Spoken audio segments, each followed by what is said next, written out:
சாம்பார், ரசம், தயிர் சாதம் இதுக்கு தொட்டுட்டு சாப்பிடுற மாதிரி காரசாரமான கத்திரிக்காய் வறுவல் பண்ணலாமா? அதுக்கு ஒரு பேன்ல எண்ணெய் விட்டு எண்ணெய் காஞ்சோன்னு கடுகு உளுந்து போட்டு பொரிய விட்டு கூடவே 2 பெரிய வெங்காயம் கட் பண்ணி போட்டு வதக்கிக்கலாம். வெங்காயம் ஓரளவுக்கு வதங்கி வந்ததுக்கு அப்புறம் இது கூட கட் பண்ணி வச்சிருக்க கத்திரிக்காயும் சேர்த்துக்கலாம்.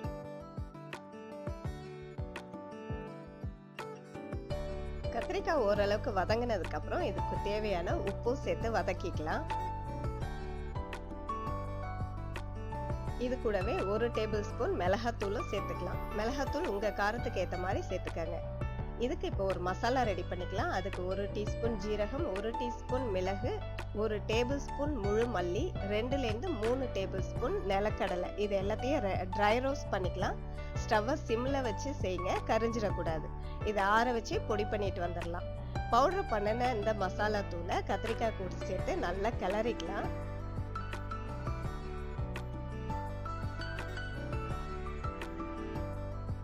கடைசியா இது கூட ஒரு கொத்து கருவேப்பிலையும் சேர்த்து 1 நிமிஷம் வரைக்கும் வச்சு வதக்கிட்டு இறக்கிட்டோம்னா சூப்பரான கத்திரிக்காய் வறுவல் ரெடி.